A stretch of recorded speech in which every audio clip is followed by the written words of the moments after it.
చాలును. ఇక్కడ దేవుడు ఆజ్ఞ చాలును అని వస్తే అక్కడ వెళ్ళు నీకు జయం కలుగును గాక అని వచ్చింది. ఎందుకని? And here the Lord God was telling to that angel, it is enough, you can stop. How is that God told to that particular lying spirit that you will have victory? Go. చాలు, ఇంకా ఆపము అని ఎవరు మాట్లాడారండి? Who spoke to whom telling that it is enough? దావీదు నిజమైన పశ్చాత్తాపంతో వచ్చాడా లేదా? Did David come with genuine repentance or not? అవివేకంగా నేను చేశానని ఒప్పుకున్నాడా లేదా? Did he not confess telling I have behaved foolishly? నీ చేతిలోనే పడతా అన్నాడా లేదా? Did he not say it is good to fall in your hands? చెప్పిన వెంటనే 70,000 మంది చనిపోయారా లేదా? Did not 70,000 men of Israel fell? కానీ ఒక్క దావీదు యొక్క నిజమైన పశ్చాత్తాపం వలన దేవుడు ఆ తెగులుని వెంటనే ఆపేశారు. And because of David's genuine repentance, the Lord saw and was sorry about the catastrophe, and he stopped the destroying angel, saying it's enough. నీ నిజమైన పశ్చాత్తాపము ఇంకా జరగబోయేది కూడా ఆపేస్తారు. ఇక ముందు నువ్వు ఫేస్ చేసిన దాన్ని కూడా నీకు రానివ్వకుండా ఆపేస్తారు. When you genuinely repent, God will stop the calamities that is against you and also the future thing that is against you. ఆ కీడు చేయు ఆ దూతకి ఇంకా చాలు ఆపు అని అన్నారు. అక్కడ ఏమి ఆపి అని చెప్పి ఏం చేశారు తెలుసా? బాధ, దుఃఖము. చూడు, నా వాక్యం తీసి చదవండి మీరు. Verse 15. మొదటి దినవృత్తాంతములు 21వ అధ్యాయము 15వ వచనం. యెరూషలేమును నాశనము చేయుటకై దేవుడు ఒక దూతను పంపెను. అతడు నాశనము చేయబోచుండగా యెహోవా చూచి ఆ చేటు విషయమై సంతాపముంది నాశనం చేయ దూతతో చాలును, ఇప్పుడు నీ చెయ్య ఆపమని సెలవీయగా. అంతే. దేవుడు హృదయం అట్లా ఉంటది. ఒకరి నాశనం అవ్వడం దేవుడికి ఇష్టం ఉండదు. కోపంలో మాట్లాడొచ్చు, కోపంలో మాట్లాడతారు, పలుకుతారు, న్యాయంగానే మాట్లాడతారు, కానీ వాళ్ళకి ఏమి అవ్వకుండా కూడా దేవుడు చూసుకోగలుగుతారనేది ఒక్క పాయింట్ చాలు. God will speak with anger and wrath at that particular moment, but at the same time God doesn't want even the wicked to be destroyed. He wants every person to turn towards him. ఆ నాశనము చేయు దూతతో ఇంకా చాలు, నా ఆపము, నేను తట్టుకోలేకపోతున్నాను అని చెప్పడం జరిగింది. బాధ తట్టుకోలేకపోతున్నాను అని చెప్పడం జరిగింది. దావీదు కోరుకున్నాడు, నీకు నా స్వరము వినిపించినా వినిపించకపోయినా నువ్వు ఒక తప్పు చేసావంటే వెంటనే నా స్వరం నీకు వినిపించదు, కానీ నువ్వు తప్పులు చేసుకుంటూనే వెళ్ళిపోతావు. నా స్వరం నీకు వినిపించదు, నువ్వు తప్పులు చేసుకుంటూ వెళ్ళిపోతావు, కానీ వెంటనే నీకు 3 రోజుల 3 సంవత్సరాల 3 నెలలని నువ్వు ఎలా గుర్తుపడతావు? Now yes, you have sinned and you're not able to hear my voice, but you're keeping on adding sin to sin. How do you know whether you're caught up in 3 days or 3 months or 3 years? How do you know? నువ్వు ఒక పాపం చేసావు. Let's say you have sinned, నువ్వు realise అవ్వట్లా, but you're not realizing. కానీ 3 రోజుల నుండి నీకు పరిస్థితి బాగోదు. But 3 days your situation is very bad. కదా? ఒకవేళ నీకు వాక్యం తెలుసుంటే, అమ్మో 3 రోజులు ఈ పరిస్థితి ఇలా ఉందంటే నేను దేవుని సమాధాన పరుచుకోవాలి అన్న మనిషి ఒకడు ఉంటాడు. ఈ 3 రోజులు ఏముందిలే, వర్షం సరిగ్గా లేదు కదా అందుకనే ఇలాగొచ్చింది, అట్లా కాదులే, పరిస్థితుల్లో ఉండటంలో బెంగలో ఉంది, డిప్రెషన్ లో ఉందని అనుకుంటారు. If a person is able to recognize the 3 days of what he was going through, he'll immediately relent and turn towards God. But if he's not able to repent, or if he's not able to even relate, he will think, what is a big deal? It's a natural calamity. What's a big thing? It's a very natural thing that I'm going through. What happened? 3 నెలలు pass on అవుతది. Because he did not realize the 3 days will turn against him towards 3 months. ఏది చేయాలన్న పని జరగదు. Whatever he wanted to do, there will not be any blessing. He will go and the work will stop. కానీ చూడటానికి అన్ని నాకు వస్తదని స్టేట్మెంట్లు ఇవ్వచ్చు, but he can make a statement that yes, there is blessing coming away, but it will not happen. అక్కడ కూడా realise అవ్వరు. There also he doesn't realize. 3 సంవత్సరాలకు వెళ్తాడు. From 3 months it will spread to 3 years. కానీ నువ్వు realise అయ్యే వరకు 3 రోజులు 3 నెలలు 3 సంవత్సరాలు 7 సంవత్సరాలు ప్లస్ 7 సంవత్సరాలు ప్లస్ 7 అలాగ వెళ్తూ ఉంటాయి. From 3 days it will go to 3 months, and from 3 months to 3 years, and then to 7 years plus 7 years plus 7 years. That's how those problems will be increasing, and people do not even relate. నేను మీకేం నేర్పిస్తున్నా? What is it that I'm teaching? ఒక 3 రోజులు నీకు పరిస్థితి సరిగా లేదు అన్నప్పుడు వెంటనే కూర్చుని పోవాలి నువ్వు. If you find that 3 days there are problems are really peak level, you need to immediately step down and కూర్చున్న wait. వెంటనే ఏమవుతుంది? What will happen when you start pondering yourself? దేవుడు అది స్టాప్ అని చెప్తారు, స్టాప్ దట్ అని అంటారు. When you really repent and turn towards God, God will be able to say to the angel, చాలు ఇంకా stop it. ఆపేసే అంటారు. ఎందుకంటే నువ్వు వెంటనే గ్రహించావు, మోకాళ్ళ మీదకి వచ్చావు, దేవుడి ముందు కూర్చున్నావు, ఏ తప్పు చేశాను వెళ్తున్నావు, అది ఒప్పుకుంటున్నావు, విడిచిపెడుతున్నావు. నెక్స్ట్ పాయింట్ నీకు అర్థమవుతుంది నేను చెప్పిన తర్వాత. And because you repented, related, and within the 3 days you were able to look to God and ask for God help and forgiveness, then God will tell to the destroying angel to stop. దేవుడైతే అలా చేయడు కదా అని అన్నారు కదా. సరే చూద్దాం. ఆదికాండము 6వ అధ్యాయం 6వ వచనం. Many people said, if it is God, means he will not do any harm to us, isn't it? ఆదికాండము 6వ అధ్యాయము 6వ వచనం. Genesis chapter 6 verse 6. తాను భూమి మీద నరులను చేసినందుకు యెహోవా సంతాపము నొంది తన హృదయములో నొచ్చుకొనెను. అప్పుడు నుండి ఇప్పటి వరకు కూడా ఉంది. From time till now, the Lord is really sorry that he made man. ఉంది. నెక్స్ట్ వర్స్ కూడా చూడండి. Verse 7. అప్పుడు యెహోవా, నేను సృజించిన నరులను, నరులతో కూడా జంతువులను, పురుగులను, ఆకాశ పక్షులను భూమి మీద ఉండకుండా తుడిచివేయుదును. ఎలయనగా నేను వారిని సృష్టించినందుకు సంతాపం నొందియున్నానెను. అయితే నోవాహు యెహోవా దృష్టి యందు కృప పొందినవాడాయెను. ఎవరో ఒకరు కనబడితే మిగతా సర్వ మానవాళి బ్రతుకుతారు. Even if one person finds grace in the eyes of the Lord, many can be rescued. జెర్మయాలో ఒక పాయింట్ చెప్పాను నేను.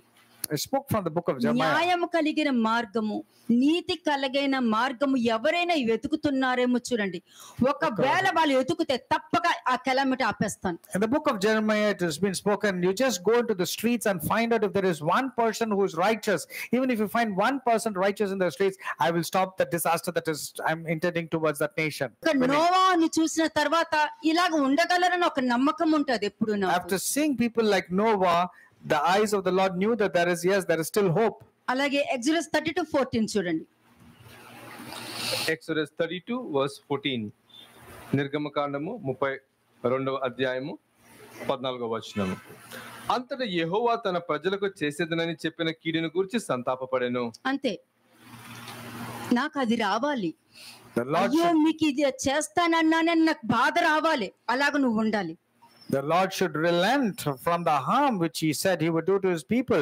That's how your repentance should come. కదా, మీకు మేలు చెయ్యాలి అన్న ఆనందం నాకు ఉండాలి. కీడు చేయాలన్న ఆనందం నాకు ఉండకూడదు. I should delight in making you blessed and do good things for you. I should not దాంట్లో మీకు ఆల్రెడీ చెప్పా. నేను కట్టెదను నాటెదను అని ఒక మనిషి గురించి కానీ ఒక రాజ్యం గురించి కానీ నేను చెప్పినప్పుడు వారు మారు మనసు పొందుకున్నారంటే అయ్యో వాళ్ళకి కీడు చేయాలనుకున్నానే అని పశ్చాత్తాపపడి వాళ్ళకి మేలు చేస్తాను నేను. I told you, if I desire upon a nation to root and to bless, and if I intend to do harm, I will relent because those people have really changed. అలా ఉండాలి. That's how your repentance should be. కనబడినప్పుడల్లా నిన్ను ఆశీర్వదించేటట్టే ఉండాలి. Whenever I see you, I should desire to only bless you. Mark 14 verse 4. Mark సువార్త 14వ అధ్యాయము 4వ వచనం. అయితే కొందరు కోపపడి ఈ అత్తరు ఈలాగు నష్టపరచనేలా, ఈ అత్తరు 3 దేనారముల కంటే ఎక్కువ వెలకమ్మి బీదలకు ఇయ్యవచ్చునని చెప్పి ఆమెను గూర్చి సనుక్కున్నారు. అంటే దేవుడు చేసే ప్రతి కార్యం విషయంలో వీళ్ళ వాక్యం చెప్పుకుంటూ వెళ్తున్నారు. Logical mind. There were some who were indignant among themselves. That means they use a logical mind. నా ఇష్టం, ఎవరిని కరుణించాలో వారిని కరుణిస్తాను, ఎవరిని కఠినపరచాలో వాటిని కఠినపరుస్తాను. కానీ నువ్వు దేవుడు కరుణించే దాంట్లో ఉండాలని నువ్వు కోరుకోవాలి. You have to desire that you should be under the mercies of the Lord, because whoever God wants to harden, he will harden. Whoever he wants to show compassion, he will show compassion. So why did you come into the bracket of being under compassion? ఎందుకు కోపడ్డారు వాళ్ళు? Why were they indignant? Why they were angry? కోపడ్డారు. Why do you think they were angry? Third verse చూడండి. 3వ వచనం.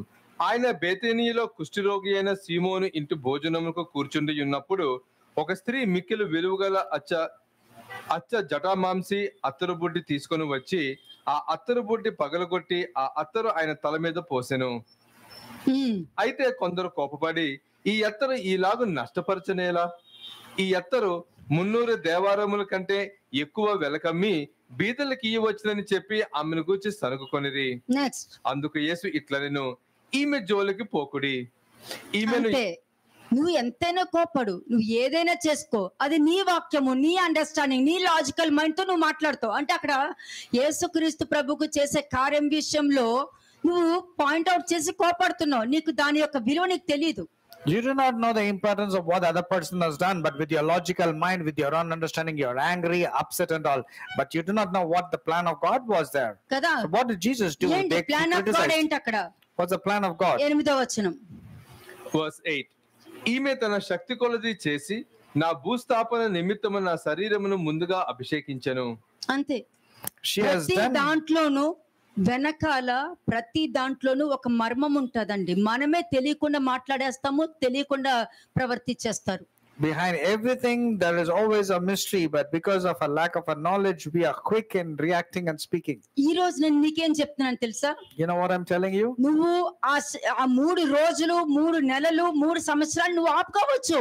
You can actually stop, whether it is 3 days or 3 months or నువ్వు 3 7 years. సంవత్సరాలు ఉన్నా ఈ రోజు నువ్వు ఆపుకోవచ్చు. Even if you're going through the 7 years of punishment, you can stop. ఎలా Yes, Lord. ఆపుకోగలుగుతావు? నిజమైన పశ్చాత్తాపం పెట్టుకొని నా దోషానికి నాకు విడుదల చూపించు అని అడుగుతావు చూడు, అప్పుడే నీకు ఇంకా చాలును అని ఆపుకోవాలి నువ్వు. You can actually stop, because your sin is one aspect, and second aspect is you can pray for the iniquities and come out of your iniquities. Then you can stop that destroying angels from your life. అంటే ఇక్కడ ఎంత మంది ఉన్నారండి How many people are found here? కదా? చూడండి, 1 Chronicles 21:16 and 17. First Chronicles 21:16 and 17. మొదటి దినవృత్తాంతంలో 21వ అధ్యాయము 16-17 వచనములు. దావీదు కనులెత్తి చూడగా భూమి ఆకాశముల మధ్యన నిలుచుచు వరదీసిన కత్తి చేత పట్టుకొని దానిని యెరూషలేము మీద చాపిన యెహోవా దూత కనబడెను. అప్పుడు దావీదును పెద్దలను గోనె పట్టలు కప్పుకొనిన వారై సాష్టాంగ పడగా, దావీదు, జనులు ఎంచమని ఆజ్ఞ ఇచ్చిన వాడును నేనే కదా చేసింది. పాపము చేసి చెడుతనము జరిగించిన వాడును నేనే కదా. గొర్రెలు వంటి వారకు వీరేమి చేసిరి? నా దేవుడివైన యెహోవా, బాధ పెట్టి నీ చెయ్యి నీ జనుల మీద ఉండకుండా నా మీదను నా తండ్రి ఇంటి వారి మీదను ఉండనిమ్మని దేవునితో మనవి చేశాను. అంతే. నువ్వు చెప్తేనే వినాలా? Just because David prayed, you think God is going to నేను oblige? నీకు ఆప్షన్ ఇచ్చా, నువ్వు నాకు ఆప్షన్ ఇవ్వడం ఏంటి? God has given you the option. Who are you to నేను give an నీకు option to అడ్వైజ్ God? ఇస్తున్నా, నువ్వు నాకు అడ్వైజ్ ఇవ్వడం ఏంటి? I'm giving you advice and suggestion. Who are you to give me తీసుకున్నారా instruction? అది? Do you think God took that? తీసుకున్నారా? Did God receive David's prayer? తీసుకోలేదు అది. No, he did not receive. నీకు ముందు పెట్టిన ఆప్షన్ 3, ఆ 3 నువ్వు చూస్ చేసుకున్నావు. ఒకటి ఏం చూస్ చేసుకున్నావు? 3 రోజులది నువ్వు ఎంచుకున్నావు నువ్వు There were 3 options that was laid before you, and what did you pick up? You picked up the 3 days option. కదా. ఈ పార్ట్ పక్కన పెడితే అక్కడ దావీదు యొక్క హృదయం చూస్తే తన తప్పును హృదయపూర్వకంగా అతను ఒప్పుకుంటున్నాడు. నేను చేశాను, బాలు కాదు, నా వల్ల వచ్చింది, బాలు కాదు అని ఒప్పుకుంటున్నారు. కానీ మనుషులు ఎదుటి వాళ్ళ మీద నిందలేసేస్తుంటారు. But if you see, the good point with David is he was willingly blaming himself, and he says, not the sheep, not the people of Israel. Bring it upon me and bring it upon my family. Kada. But people on the other hand are quick to blame others for whatever their downfall is. Okay, నువ్వు పశ్చాత్తాపం పొందుకున్నావు, పాప క్షమాపణ అడుగుతున్నావు. Okay, you are repenting and you are asking for forgiveness of sins. అంటే అందులో కూడా నీకు సహాయం చేయడానికి, బయటకు రావడానికి మార్గం చూపించడానికి కారణం ఏంటి? What is the reason for you to show the way of escape? నీ హృదయంలో నా తప్పుకి నేనే బాధ్యులను, నా ప్రజలను ఏమీ చెయ్యొద్దు, నా కుటుంబం మీద వెయ్యండి అన్న మనస్తత్వం నీలో కనిపించింది. There was a good ideology or good thought that prevailed in you when you said that it is mistake of mine. Bring the punishment upon me and my family, not upon the innocent people. ఇక్కడ దావీదు ప్రజల పక్షం నిలబడ్డాడు, David was- మోషే ప్రజల పక్షమున నిలబడ్డాడు. నేను entire ప్రపంచం పక్షమున నిలబడి శిలువ మరణానికి సిద్ధమైపోయాం. That is, David or Moses stood on the children's side and asking God to help. Jesus also stood on the children's side and asking God to forgive. What about you? చూడండి, Exodus 32:11. నిర్గమకాండము 32వ అధ్యాయము 11వ వచనము. మోషే తన దేవుడైన యెహోవాను బ్రతిమాలుకొని, యెహోవా, నీవు మహాశక్తి వలన బాహుబలం వలన ఐగుప్తు దేశముల నుండి రప్పించిన నీ ప్రజల మీద నీ కోపము మండనేలా? చదవండి. ఆయన కొండలలో వారిని చంపునట్లును భూమి మీద నుండి వారిని నశింప చేయునట్లును కీడు కొరకే వారిని తీసుకొని పోయినని ఐగుప్తీయులు ఎలా చెప్పుకొనవలెను? నీ కోపాగ్ని నుండి మల్లుకొని నీవు నీ ప్రజలకు ఈ కీడు చేయక దానిని గూర్చి సంతాపపడుము. నీ సేవకులైన అబ్రహాము, ఇస్సాకు, ఇశ్రాయేలును జ్ఞాపకం చేసుకొనుము. నీవు వారితో ఆకాశ నక్షత్రముల వలె మీ సంతానము అభివృద్ధి చేసి నేను చెప్పిన ఈ సమస్త భూమిని మీ సంతానమునికి ఇచ్చేదననియు వారు నిరంతరము దాని హక్కుదారులు అగుదురనియు వారితో నీ తోడని ప్రమాణం చేసి చెప్పితువనెను. అంతటి యెహోవా తన ప్రజలకు చేసేదనని చెప్పిన కీడును గురించి సంతాపపడెను. అంతే. మోషే అక్కడ కీడు చెయ్యాలనుకున్న దేవుని శాంతింపచేశారు. మరి మీరు? Moses was able to ask God and reconcile with God and pursue with peace. కదా. What about you? ఇప్పుడు నన్ను సమాధాన పరిచేశాడు, కిందకు వచ్చిన తర్వాత ఏమైంది? Yes, Moses was able to reconcile with God and pursue peace. But what happened when he came down? వాళ్ళు ఆ ఆ దూడను ఎత్తుకుని డాన్సులు చేస్తూ ఉంటే మోషే ఆ కోపం తట్టుకోలేక ఆ 2 పలకల్ని కింద పడేసి అంత కోపం వచ్చి యెహోవా పక్షపు వారు ఇక్కడికి రండి అని అన్నారు. Moses was so furious when he came down and he saw the people who are worshipping the golden calf, and he threw the 2 tablets of stones. It was written with the commandments. He threw it down and he said, "Those on the God side, come this side." ఎందుకని ఉంటారు? Why do you think he said that? ఎందుకన్నారో తెలుసా? You know why he said that? ఒకవేళ ఆ దూడను ఎత్తుకునే వాళ్ళు కూడా అయ్యో నేను తప్పు చేశానని దూడను అక్కడ పాడేసేసి యెహోవా పక్షం వచ్చి నిలబడొచ్చు. The people who are worshipping the golden calf can actually depart from the golden calf and come and stand on God's side. Actually, నిలబడొచ్చు. they could have done that. అందుకే ఆప్షన్ ఇచ్చాడు. That's the reason Moses gave them option. Those who are on God's side come here. Split అయిపోయింది. But what happened over there? It got split into 2. కదా, split అయిన తర్వాత కొంతమంది parents అక్కడ ఉన్నారు, పిల్లలు ఎక్కడ ఉన్నారు. The family was divided, some this side and some that side. మొత్తం అప్పుడు యెహోవా పక్షపాతం ఏమన్నారు, మీరు వెళ్ళి వాళ్ళని పొడిచిరండి అని అన్నప్పుడు మారు మాట్లాడకుండా వెళ్ళి పొడిచి వచ్చేసారు. వాళ్ళతోనే నిత్య నిబంధన చేసి లేవి యాజకత్వము వాళ్ళకి అప్పగించడం జరిగింది. An eternal covenant was given to those people because those people were commanded, go and kill those people who are on the opposite side. So these people, without thinking, went and killed their own family members. An eternal covenant was given to them and they were coming with a group of Levites. ప్రతి దానికి ఒక మర్మం ఉంటదండి. అది అర్థం చేసుకునే వాళ్ళకే మనం చెప్పగలుగుతాం. Behind every act, everything, there is always a mystery. The people who understand only can know this. కదా, ఇక్కడ మోషే ఏం చేశాడు? సమాధాన పరిచి వెళ్ళిపోయాడు. What did Moses do? He reconciled with God. Hebrews 7:25-26 చూడండి. హెబ్రీయులకు రాసిన పత్రిక 7వ అధ్యాయము 25-26 వచనం. Hebrews 7:25-26.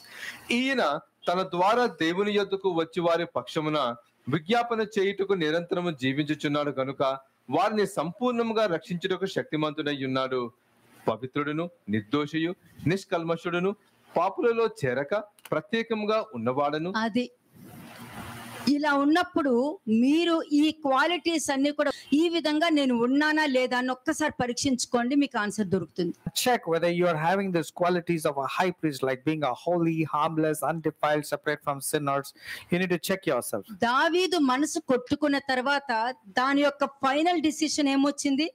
After David was greatly distressed, what was his final decision? ఆ ఫైనల్ డిసిషన్ లో తన పాపాన్ని ఒప్పుకున్నా, ఏ విధంగా పాపం చేశాడో దాన్ని ఒప్పుకున్న తర్వాత కూడా అతను అనుకున్నాడు, దావీదు ఎప్పుడు దేవుని మీదనే ఆధారపడే మనస్తత్వం అక్కడ కనిపించింది. అందుకనే అతని మనసు కొట్టుకుంది.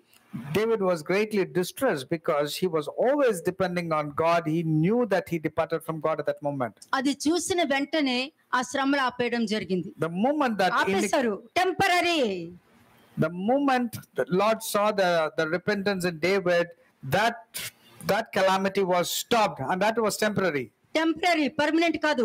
It was not a permanent solution. It was not a అంటే permanent నువ్వు stoppage. కూడా నీ పరిస్థితుల్ని నువ్వు కూర్చొని నీ తప్పులు ఒప్పుకొని నువ్వు ఆపుకోగలుగుతావు. You also can relate and ask forgiveness of your కానీ iniquities. పర్మనెంట్ చేసుకోవాలి కదా. But you need to permanently get a solution, permanently get bailed out. దావీదు దేవుడి మీదనే ఆధారపడ్డారు. మరి నువ్వు కూడా దేవుడి మీదనే ఆధారపడుతూ ఉన్నావా లేదా అనేది నువ్వు చెక్ చేసుకో first. David was totally dependent only on God, and you also need to ask this question: are you dependent on God or are you depending on yourself? కదా, ఇంకొక పాయింట్ కూడా చెప్తాను. I'll tell you another point. నువ్వు తీసుకునే నిర్ణయము నీ విశ్వాసం మీదనే ఆధారపడి ఉంటది. Your decision is purely depending upon your faith.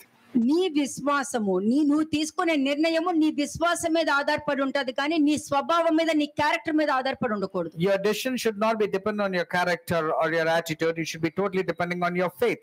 కదా, తర్వాత ఏమైంది? What happened later on? అతను డిసిషన్ తీసుకున్నాడు. David took the decision. చూడండి, 1 Chronicles 21:17-18.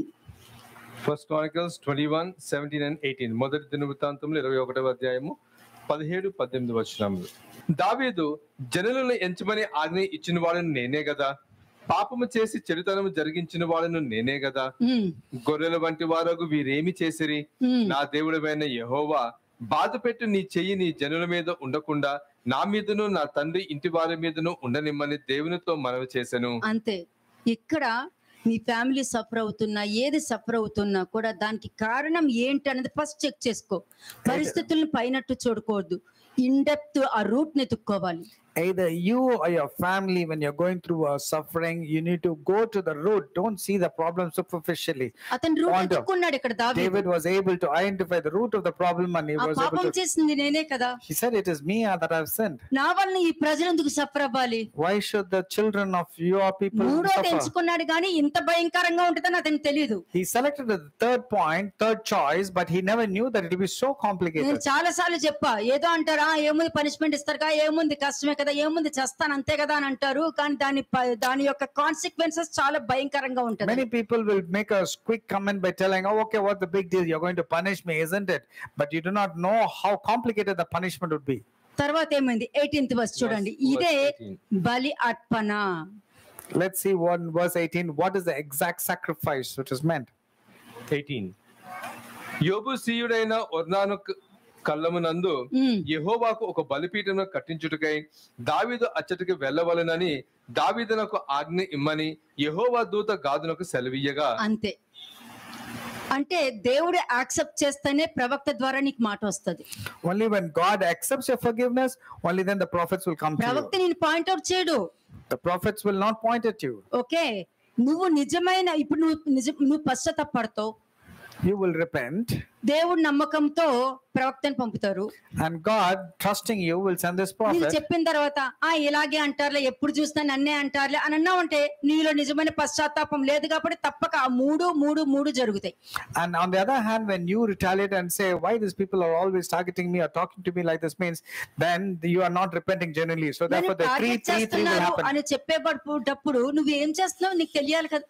When you're saying you're being targeted, you should have known what you were doing. Target చేశారు, Why were you targeted? నువ్వు ఏం చేశారని టార్గెట్ చేసావు, What did you do that you were targeted? నువ్వు ఏం చేసావని నువ్వు అనుకుంటున్నావు. What do you think you have done? ఆలోచించండి. You need to think about those aspects.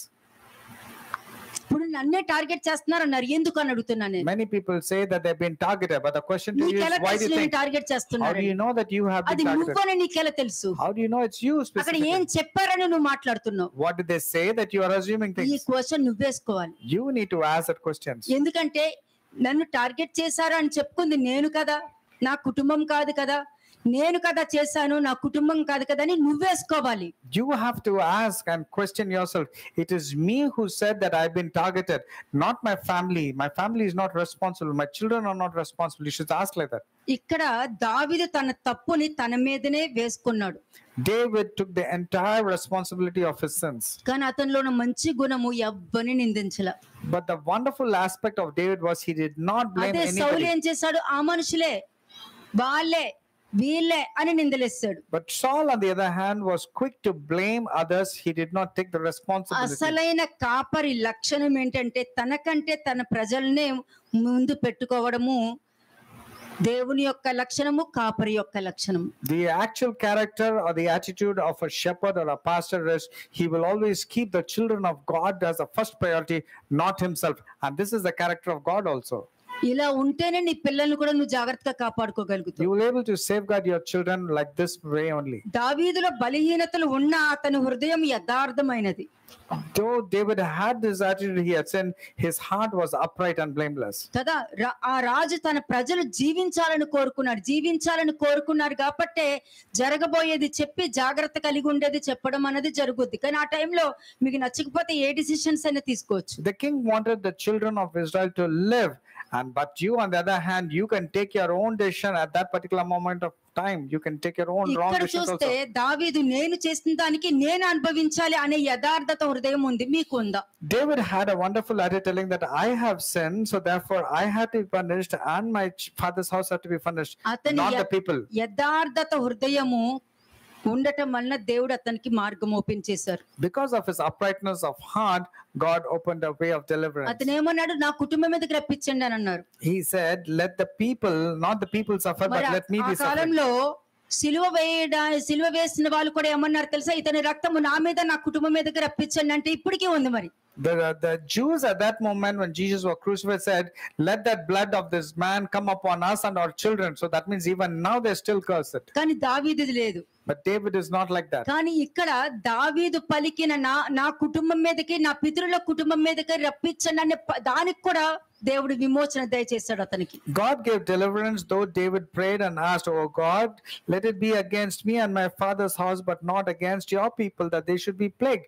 God gave deliverance for that also. నీకు దేవుడే మార్గం ఏర్పరుస్తాడు. అది ప్రవక్త ద్వారా రావచ్చు, ఇలా వాక్యం ద్వారా అయినా రావచ్చు. God will show you a way. It will come through the word of God or it will come through the prophet. అదే నీకు చెప్పిన 7 points లో 6th point అది. This is the 6th point that has been mentioned out of the 7 points yesterday. దేవుడే మీకు మార్గం ఏర్పరుస్తారు అని చెప్పాను నేను. I told you God himself will show you a way through the way of sacrifice. 18th verse మరలా చదవండి. 18వ వచనం.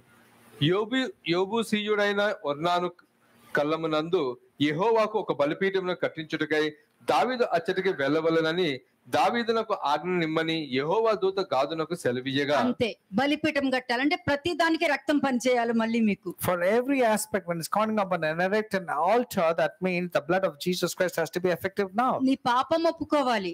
You have to specifically confess your sins. ఏ విధంగా నువ్వు పాపం చేసావో అది చెప్పి ఒప్పుకోవాలి. You have to confess your iniquities, the way you thought, the way you behaved, and you specific. ఏ విధంగా చేసావో దాన్ని నువ్వు దేవుడి ముందు పలుకుని ఒప్పుకోవాలి. You have sinned, you have asked for forgiveness, but the way you approach, the way the thought came, that you have to confess. దానికి నువ్వు బ్రతికావని అర్థం అక్కడ.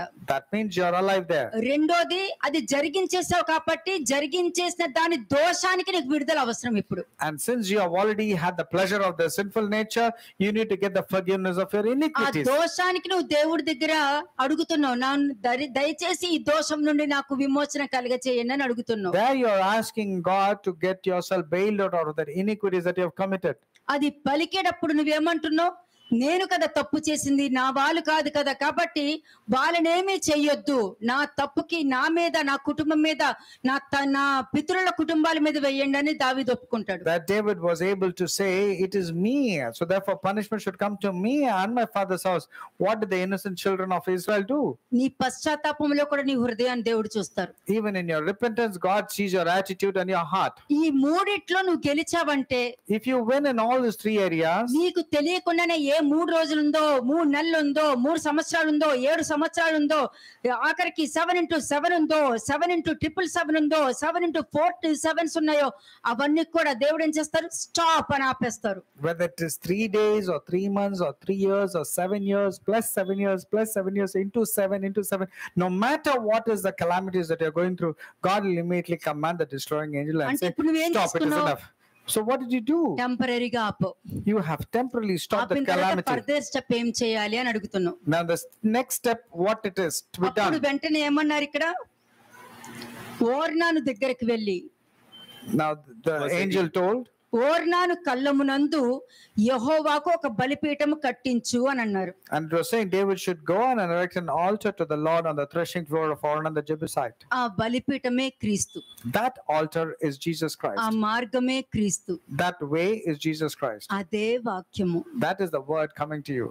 దాన్ని ఇప్పటి వరకు ఎట్లా విన్నారో, ఎలా రిసీవ్ చేసుకున్నారు, అది క్యాజువల్ గా రిసీవ్ చేసుకున్నారా, మతపరంగా వచ్చి విని వెళ్ళిపోతున్నారా, ఇవన్నీ ఒక్కసారి మీరు గుర్తు తెచ్చుకుంటే, నువ్వు విని వాక్యము దాన్ని గ్రహించినప్పుడు నువ్వు ఈ శ్రమలన్నీ కూడా నువ్వు ఆపుకుని, ఆఖరికి మహాశ్రమలకు కూడా వెళ్లకుండా ఆపుకునేవాడివి కదా. You can actually stop the tribulations or great tribulations coming upon yourself. You need to understand the scriptures and then abide by it. This is the most important thing. ఈ ఓర్నాను కళ్ళెంలో చాలా ఇన్ డెప్త్ సబ్జెక్ట్ ఉంది. Regarding Ornan, there's something detailed about him. First మీరు Romans 5:19-21 చదవండి. Romans chapter 5 versus 19-21. రోమిల్కి రాసిన పత్రిక 5వ అధ్యాయము 19వ వచనం నుండి 21వ వచనం వరకు. ఏలయనగా ఒక మనుషుని అవిధేయత వలన అనేకులు పాపులుగా ఎలాగూ చేయబడిరో అలాగే ఒకని విధేయత వలన అనేకులు నీతిమంతులుగా చేయబడుదురు. నీ వలన నీ కుటుంబాన్ని రక్షించుకోవచ్చు. You can save your family because of your obedience. అంతే, నీలో ట్రూత్ ఉందంటే తప్పక నీ వాళ్ళని రక్షించుకోగలుగుతావు. If you have truth, for sure you can save your entire family. Next verse 20.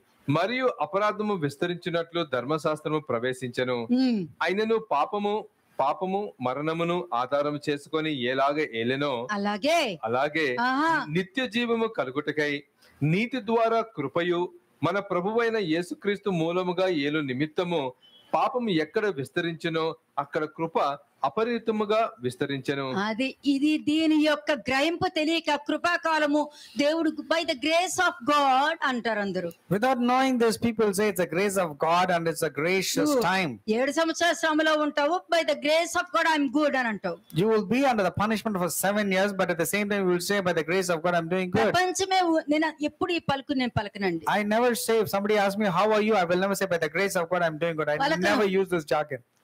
పలకను. నేను యథార్థంగా ఉండటం ముఖ్యం.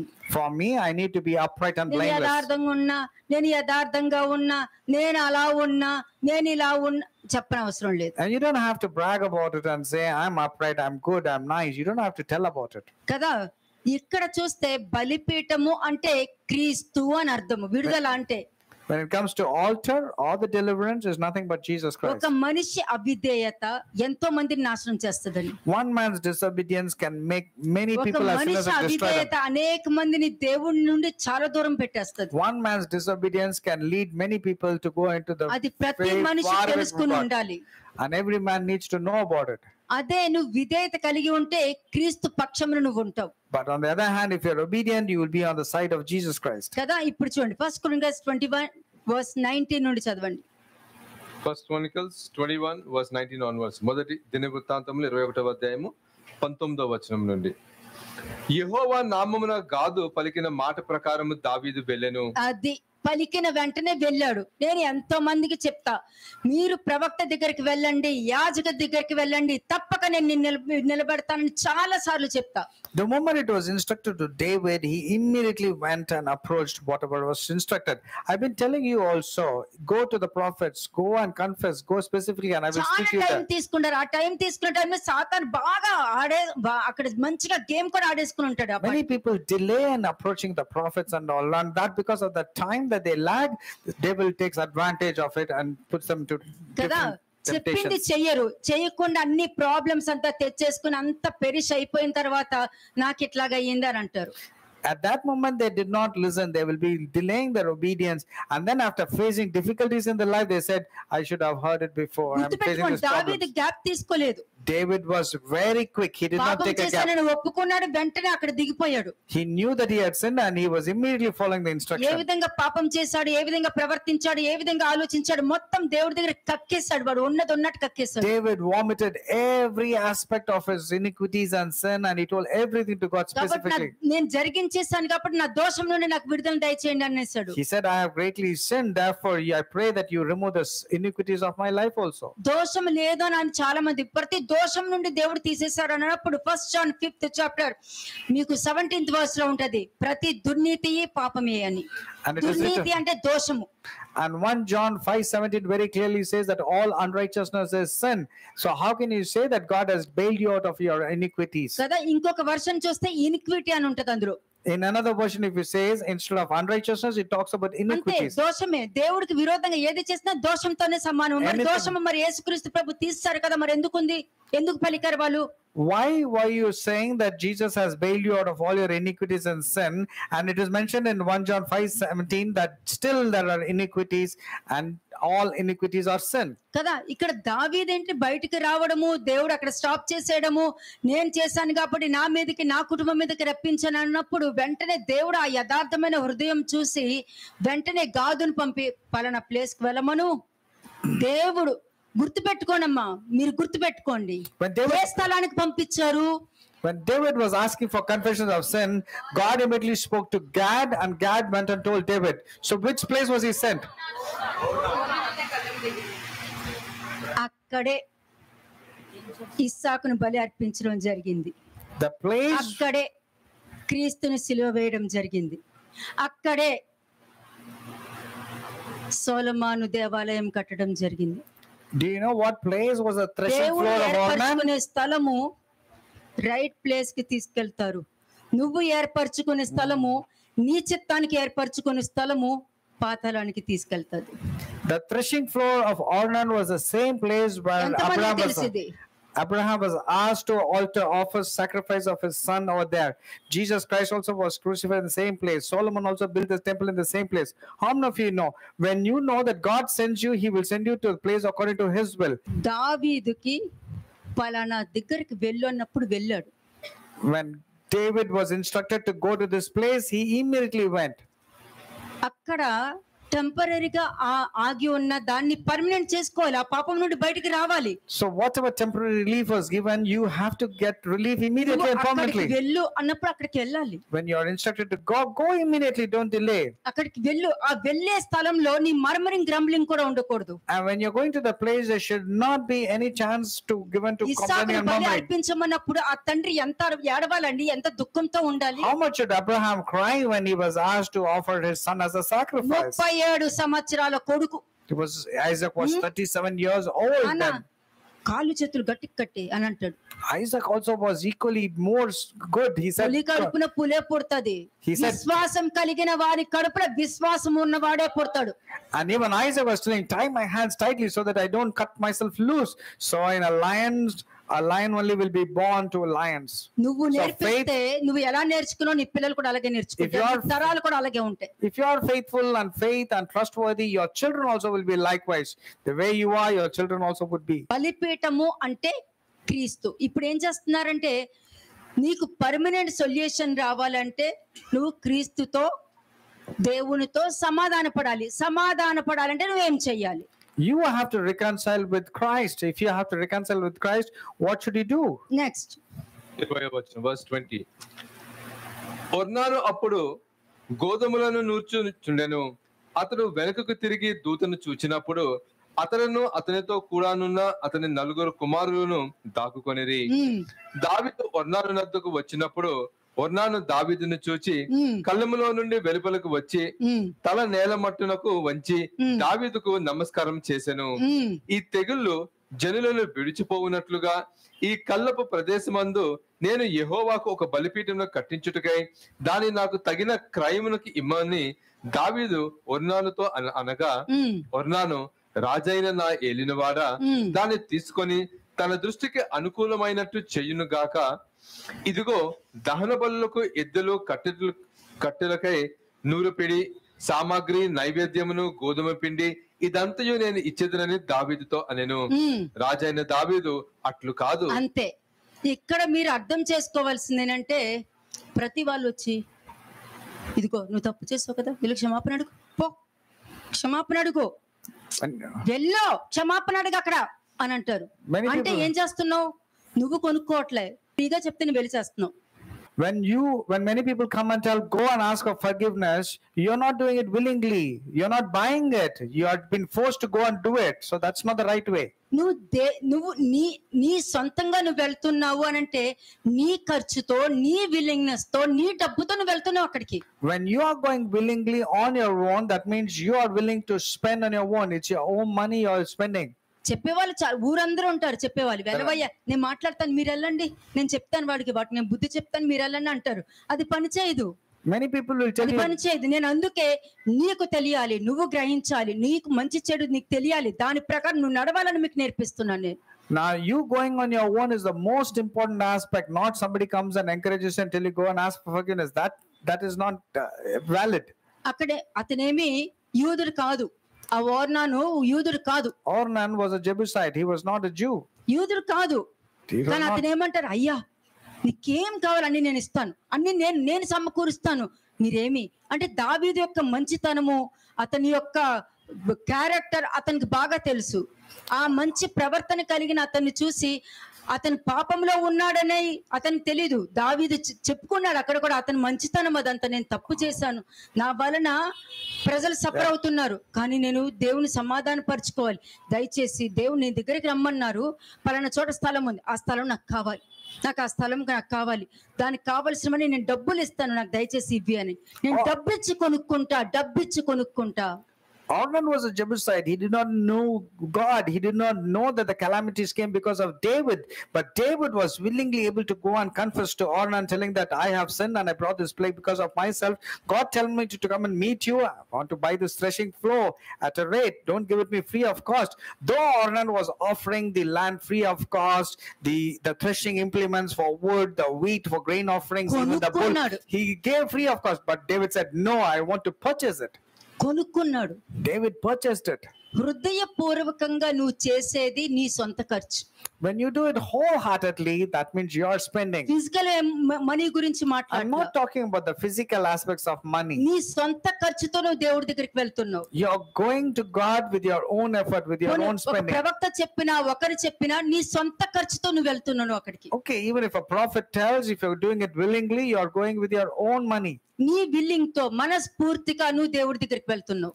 Own money means you're going wholeheartedly, willingly you're going. నువ్వు నిజమైన పశ్చాత్తాప హృదయంతో నువ్వు దేవుణ్ణి అడిగితే తప్పక నీకు ఒక మార్గం దేవుడు చూపిస్తాడు. When you genuinely repent and ask God for forgiveness, God will show you a way. కానీ మనుషులు తనకు అనుగుణంగా దేవుడు క్షమించాలని కోరుకుంటే అది అవ్వదు కదా. But man wants God to forgive them in their own convenient way, means it's not possible. కదా. కాబట్టి పశ్చాత్తాపం అన్నది నువ్వు నీ దృష్టిలో పశ్చాత్తాపము నీ దృష్టిలో మంచిగా ఉండొచ్చేమో, కానీ దేవుడి దృష్టిలో మాత్రం సరిగా ఉండకపోవచ్చు. Your repentance may be right according to you, but it should be validated by God. కాబట్టి నీకేముండాలి, నా దేవుడికి చేసే దాంట్లో నేనే వెళ్ళి చెయ్యాలి అన్న ఆలోచన ఉండాలి, కానీ పక్కన వాళ్ళు నీకు సహాయం చేయాలని వాళ్ళ దగ్గర అప్పు తీసుకుని వెళ్దామని చెప్పి ఉండకూడదు. Your willingness, your genuinity of repentance should be there on your own. Not somebody is coming and giving you money. That means somebody is coming and encouraging you, telling to go and ask for forgiveness. That's not valid. ఇటువంటి దావీదుకున్న హృదయము మీకుందా అని అడుగుతున్నా. అది క్వశ్చనే. మరి The question is, do you have this kind of attitude like how David had?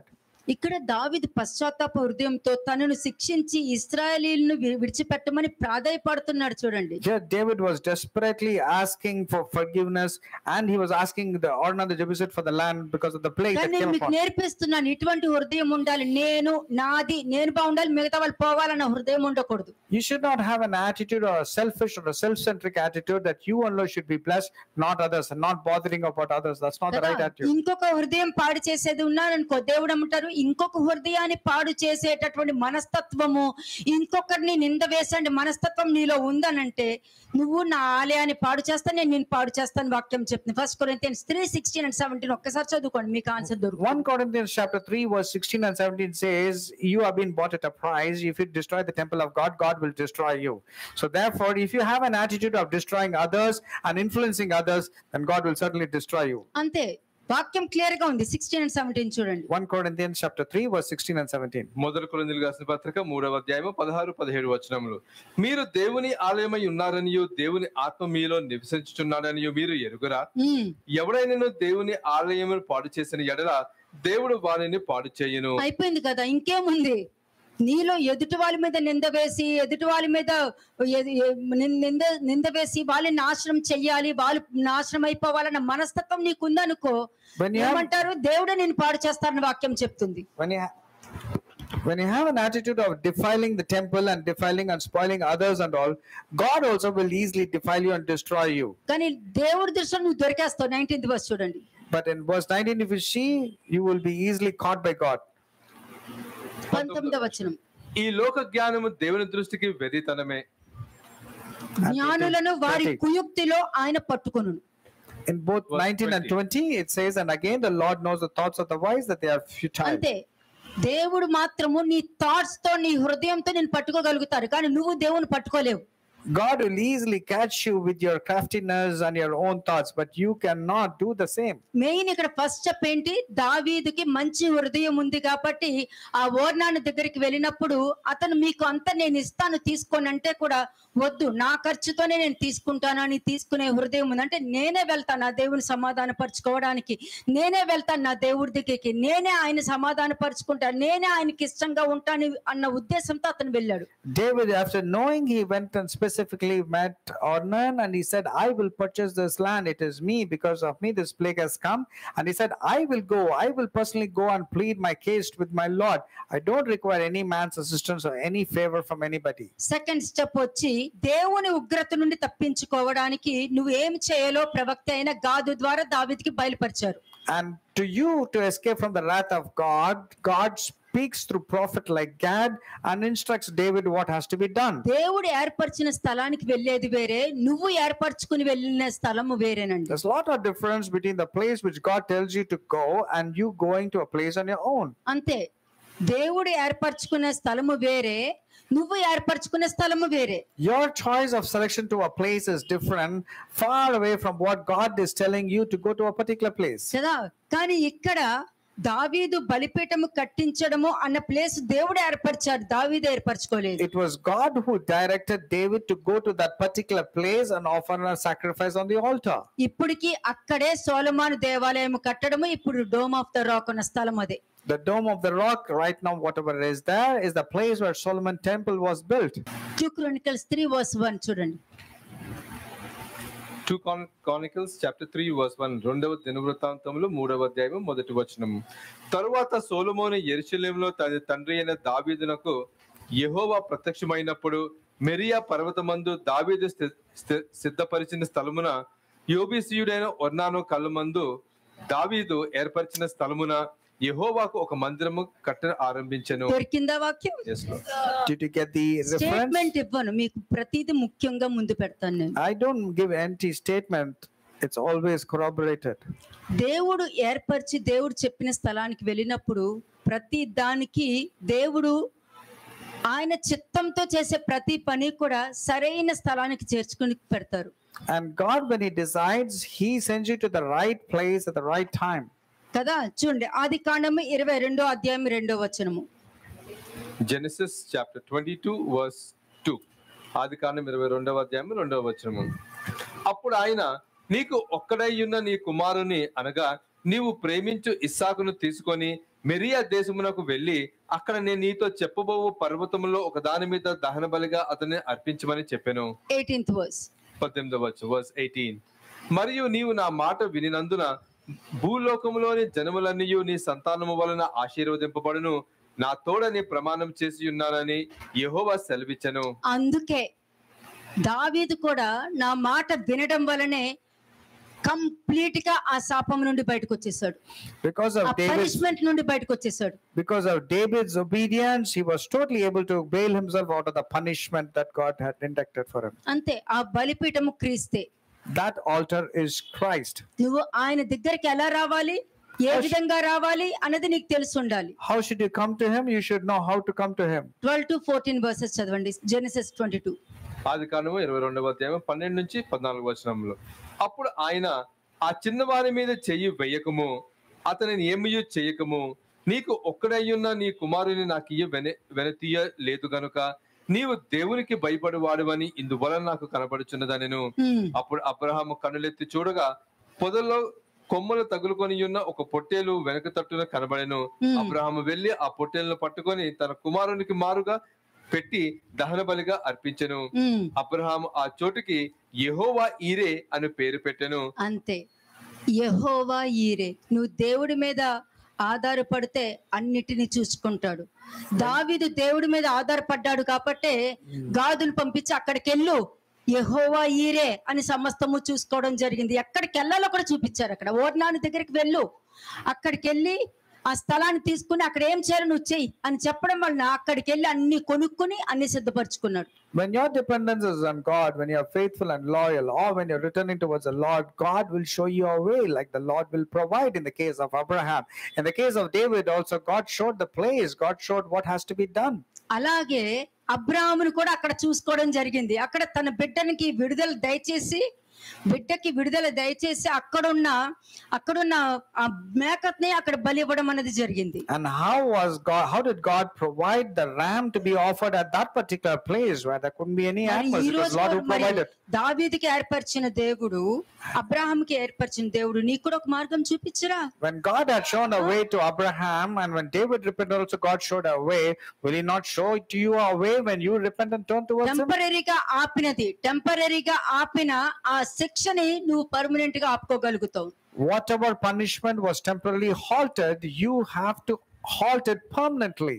కదా, దావీదు కూడా తన ప్రజల కోసం ఆ శిక్ష తాను అనుభవించడానికి సిద్ధపడిపోయాడు. David also on behalf of the people was willingly want to be punished personally for what he had done. అదే స్థలంలో అబ్రహామును చూసుకున్నారు, అదే స్థలంలో దావీదును చూసుకున్నారు, అదే స్థలంలో దేవుడు నిన్ను కూడా ఇప్పటికీ చూసుకుంటున్నారు. The same threshing floor, the same place what God saw with David, Abraham and Solomon, the Lord wants to you also to come to the same point. Revelation 11 verse 1. Revelation chapter 11 verse 1. ప్రకటన గ్రంథము 11వ అధ్యాయము మొదటి వచనము. మరియు ఒకడు చేతికర్ర వంటి కొలకర్ర నాకు ఇచ్చి, నీవు లేచి దేవుని ఆలయమును బలిపీఠమును కొలత వేసి ఆలయములో పూజించు వారిని లెక్క పెట్టుము. అంతే లెక్క. ఎవరు దేవుడు చెప్పిన మాటను పట్టుకుని వారు బయటకొచ్చే మార్గము ఏర్పరచుకున్న మనుషుల్ని మాత్రమే లెక్క వేయడం అనేది జరుగుతుంది. All those people will be accounted, they will be measured by God. అలాగే హీబ్రూ 13 and 12 చూడండి. 13 and 12. కాబట్టి మనము ఆయన నిందను భరించుచు శిబిరము వెలుపలికి ఆయన యొద్దకు వెళ్ళుదము. 12వ వచనం. కావున యేసు కూడా తన స్వరక్తము చేత ప్రజలను పరిశుద్ధపరచుటకై గవిని వెలుపట శ్రమ పొందెను. ఇదంతా కూడా గవిని బయటనే. అంటే ఎక్కడైతే క్రీస్తును సిలువ వేసి ఉన్నారో, ఇప్పుడు ఫర్ ఎగ్జాంపుల్ ఇప్పుడు యెరూషలేములో కూడా 7 కొండలు ఉన్నాయి. In Jerusalem, so there are 7 mountains. Do you know that? Okay, 7 కొండలు ఉన్నా ఆ కొండలు ఎక్కడున్నా యెరూషలేం అనే అంటారు, కానీ యెరూషలేంలో 2వ కొండ, యెరూషలేంలో 3వ కొండ అంటారా?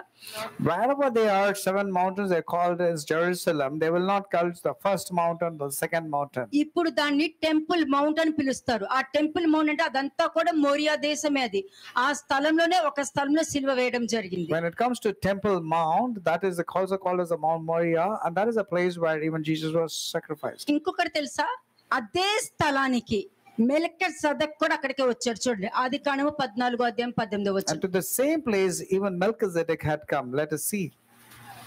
Genesis chapter 14 18 verse 18.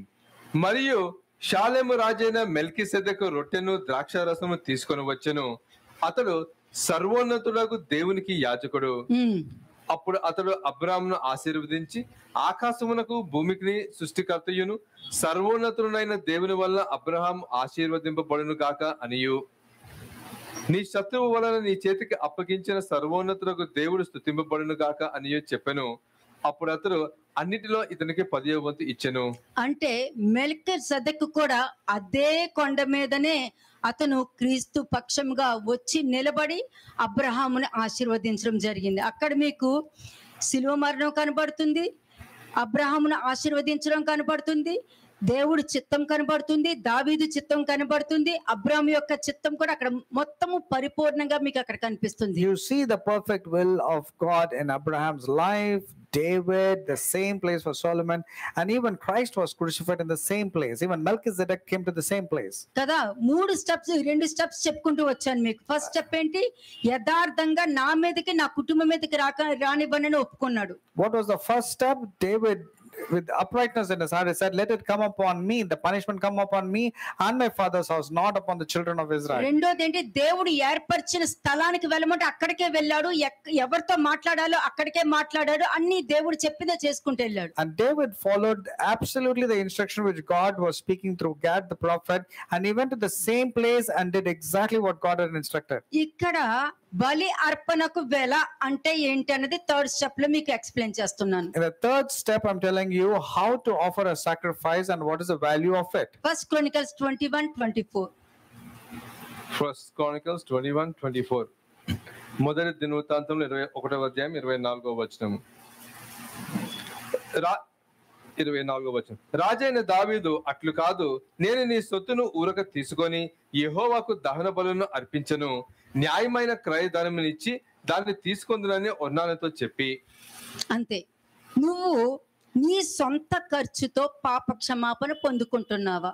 నువ్వు పాపం చేసావు, నీ ఇంట్లో కూర్చున్నావు, 3 రోజులు 3 నెలలు 3 సంవత్సరాలు తిరిగి చూస్తే ఏదో నీ ఇంట్లో ఒక వెలిత కనబడుతుంది, ఏదో ప్రాబ్లం తర్వాత ప్రాబ్లం వస్తుంది, నీకు సమాధానం లేదు, ఏదో ఒక రోగమో లేకపోతే కష్టమో మనీ ప్రాబ్లం ఏదో ఒకటి వస్తుంది అని అంటే నువ్వు చెక్ చేసుకోవడానికి దేవుడి దగ్గరకు వచ్చి నీ పాపాన్ని ఒప్పుకుంటున్నావు. Now you need to check yourself. The 3 days of your calamity, all your family members are suffering. You need to introspect and check, and then come to the presence of God. కదా, నీ సొంత ఖర్చుతోనే దేవుడి దగ్గరికి వెళ్ళి మనస్ఫూర్తిగా హృదయపూర్వకంగా ఆయన దగ్గర క్షమాపణ పొందుకుంటున్నావు. You are coming with your own effort. That means with your own money. You are genuinely going on your own and repenting God and telling that I am the reason for all this. ఇది నువ్వు willingness తో వెళ్తావు చూడు, అది వెళ్ళలేని అర్పణండి. When you go wholeheartedly and willingness, that sacrifice is priceless. It's very valuable. ఖర్చు పెట్టేస్తారు, 100 మందికి భోజనాలు అప్పులు చేసేయగలుగుతారు, దశమ భాగాలు అప్పులు చేసి మరి ఇచ్చగలరు, అవన్నీ సులభమే. అందరు ప్రపంచమే కోడే కూసినట్టు చేస్తుంది అన్ని. People can offer any kind of giving money to the poor, giving food to the poor. They can spend money to any extent, but doing it willingly and wholeheartedly is what God wants. కానీ నువ్వు ఇది చేయడానికి సిద్ధపడుతున్నావు, కానీ హృదయపూర్వకంగా ఇది చేయగలుగుతున్నావా? You're able to spend money for charity and helping the poor, but are you willingly able to come to God and ask for forgiveness?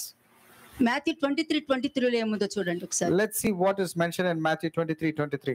మత్తయి సువార్త 23వ అధ్యాయం 23వ వచనం. Matthew 23:23. Faith, love and అయ్యో వేషధారులైన శాస్త్రులారా, పరిసయ్యులారా, మీరు పుదీనాలోను సోపులోను జీలకర్రలోను 10వ వంతు చెల్లించి ధర్మశాస్త్రంలో ప్రధానమైన విషయములు అనగా న్యాయము, కనికరము, విశ్వాసము విడిచిపెట్టి అది ఈ 3 ఉండదు. ఇప్పుడు బయట ఎక్కడైనా చూడండి, ఈ 3 కనిపించదు, కానీ మిగతావన్నీ కనిపిస్తాయి. Outside, if you see Matthew 23:23, outside if you see, they don't follow justice, mercy and faith. Except that they do everything as like tithing, offering and sacrifices. వాటిని మానక వీటిని చేయవలసి ఉండెను. These you ought to have done without leaving the others undone. నేను మీకు నేర్పిస్తుంది మీరు న్యాయంగా ఉండటము, కనికరం కలిగి ఉండటము, విశ్వాసం కలిగి ఉండటము, ఇది నేను మీకు ఎక్కువ నేర్పిస్తుంది. I'm talking about justice, mercy and faith. These are the things that I'm teaching you. దీనినే వెలలేని అర్పణ, బలి, త్యాగం అంటారు. This is the offer, or this is the sacrifice which is not to be, this is not priceless. వాక్యము లేకుండా నువ్వు ఏది చేసినా దేవునికి ఎలాంటి ఆనందము ఇవ్వదని దావీదుకి తెలుసు, మరి నీకు తెలుసో తెలీదో నాకు తెలియదు. This kind of sacrifice is priceless, invaluable. David knew about it. I do not know whether you know about it or not. కదా, దేవునికి అర్పించే దాంట్లో లెక్కలు చూసుకోవచ్చేమో. When you are offering a sacrifice, you can know how much you spent. కానీ ఇక్కడ దావీదు డబ్బు మీద దృష్టి పెట్టలేదు, కానీ తన ప్రజల మీదను, తన పాపం మీదను, తన కుటుంబం వారి మీదను దృష్టి పెట్టి ఆ పాపం నుండి బయటికి రావడానికి మాత్రమే ఈ దృష్టి పెట్టాడు. David was not focusing on the money aspect. He was only focusing on reconciling with God and offering peace offering to God. So he was focusing on the punishment to come upon him and his father's house. అందుకే అతడు అర్పించే దాన్ని అంగీకరించడానికి అంతగా దేవుడు ఆనందిస్తున్నారంటే ఒకసారి ఆలోచించండి. You can imagine how God was pleased at the offerings or at the altar given by David. కదా, లాస్ట్ పాయింట్ లో ఇంకొకటి ఏముంది, క్షమాపణ పొందుకోవడం. ఎలా క్షమాపణ పొందుకుంటున్నారు? ఓకే, బలిపీఠం కట్టేసావు, డబ్బంతా తెచ్చేసుకున్నావు, నువ్వు మనస్ఫూర్తిగా దేవుడి దగ్గరికి వెళ్ళిపోయావు, నన్ను క్షమించండి అని అంటున్నావు, అన్ని చెప్పేస్తున్నావు, కానీ ఇప్పుడు దేవుడి దగ్గర నుంచి నేను నిన్ను క్షమించాను అని మాట రావాలి. Yes, David was able to pursue that. He was able to recognize his mistakes. He was able to ask forgiveness of his iniquity. He went and bought an altar place. But then the final point is, how do you know that your sins have been forgiven by God? గుర్తు చెప్పేనా? Shall I tell you that sign? నిజంగా దేవుడు నిన్ను పాప క్షమాపణ నువ్వు పొందుకొని దేవుడు నిన్ను క్షమించారంటే, క్షమించిన తర్వాత నువ్వు దేవునితోనే సంబంధం కలిగి ఉంటావు. ఇదొక్కటి గుర్తండి మీకు. This is the only sign. The only sign that your sins have been forgiven is, ఇంతకు మించి సులభంగా ఇంకేం చెప్పలేను మరి. the only sign that you should know that your sins have been forgiven is that your connectivity will be always with God. Your relationship will always be with God. చూడండి, 1 Chronicles 21:26-28. మొదటి దినవృత్తాంతంలో 21వ అధ్యాయం 26 నుంచి 28 వచనములు. పిమ్మట దావీదు యెహోవాకు అచ్చట ఒక బలిపీఠము కట్టించి దహన బలులను సమాధాన బలులను అర్పించి యెహోవాకు మొరపెట్టగా ఆయన ఆకాశంలో నుండి దహన బలిపీఠము మీదకి అగ్ని వలన అతనికి ప్రత్యుత్తరం ఇచ్చెను.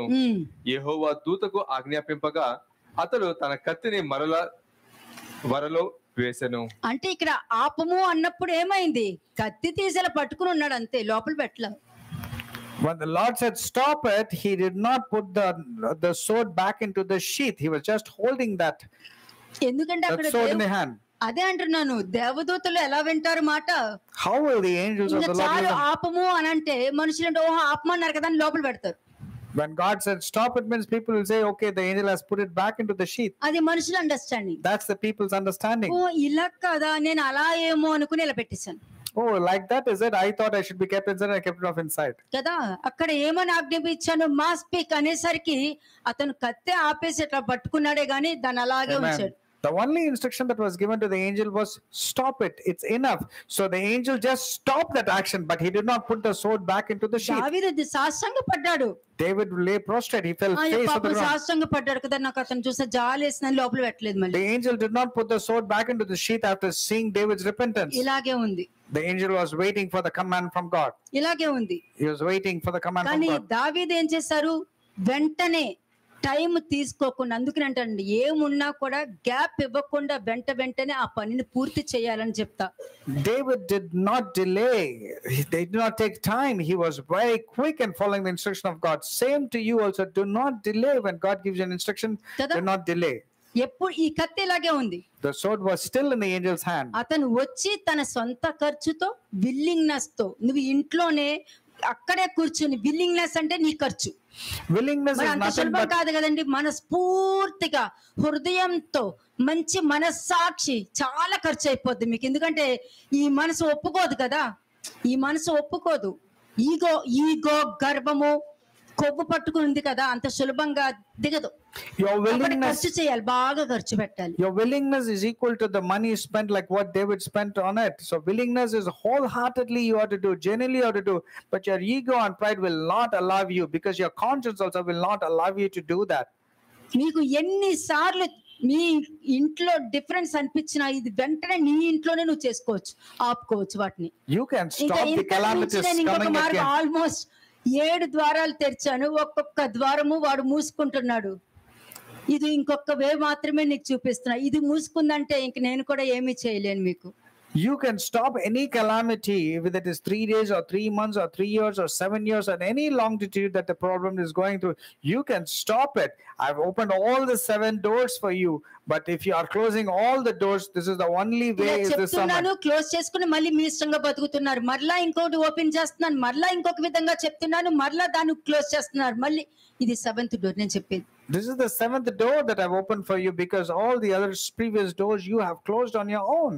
అంటే ఇక్కడ దావీదు బలిపీఠంకు కావాల్సింది అని అంటే ప్రజల పాపముల కంటే తన పాపమే గొప్పదని దావీదుకి తెలుసుకున్నాడు. ఇది మెయిన్ తెలుసుకోవాల్సింది. The main point that you also should recognize, like David knew that his sin was the most important, more bigger than the sins of the people of Israel. Forget their sins, but David పక్కన పెట్టండి. Forget their sins. నాకు దేవుడు తెలుసు కదా, I knew నాకు ఆయన హృదయం తెలుసు కదా, I knew the heart of God. మరి నేనేం ఆలోచిస్తున్నా, what am I thinking? వాళ్ళని పక్కన పెట్టండి. Forget about the people's sins. వాళ్ళకి వాక్యం గురించి అంత అవగాహన లేదు, కానీ నాకు తెలుసు కదా. They do not know about the word of God, but I do know the word of God. ఈ విధంగా దావీదు ఆలోచించాడు. This is how David was portraying his sins to be more than the people's ఆ sins. బలిపీఠం దగ్గర అతను వేసిన ఒక్కొక్క స్టెప్ మీకు చూపిస్తున్నా. ఫస్ట్ స్టెప్ ఏంటి, ఇక్కడ దావీదు ప్రజల పాపం కంటే తన పాపమే ఎక్కువ అని అనుకున్నాడు. అంటే వాళ్ళకి దేవుడు తెలియదు, నాకు తెలుసు కాబట్టి నేను ఎందుకు అలా ప్రవర్తించాలని తీసుకున్నాడు. The David's first step was he knew that his sins were more than the sins of the people of Israel. So he was not focusing on the sins of the people of Israel. He was focusing on his sins alone. అదే బలిపీఠం దగ్గర కూర్చుని రెండో step ఏంటి, ఆ పాపమునకు బాధ్యుడను నేను కనుక శిక్ష నేను అంగీకరిస్తాను, నేను సిద్ధంగా ఉన్నాను, వాళ్ళు వద్దు అని ఒప్పుకున్నాడు. David took the entire responsibility of the sin and the consequences of sin, and he said the punishment is due to him and is to father's house, not to the people of Israel. ఇప్పుడు నేను ఏమి చెప్పాను మీకు అంత strength ఉంటే each and every point చక్కగా ఒక sheet మీద రాసుకోండి. ఎందుకంటే గుర్తు ఉండకపోయినా దావీదు చేసే దాంట్లో ఆ హృదయం మీకుంటే అతను పలికినట్టు మీరు పలికే అర్హత మీకుంది. Whatever David did, you're also eligible to do it if you do it wholeheartedly. Take a sheet of paper, write down specifically the areas that you're going on ahead కదా. and wrong.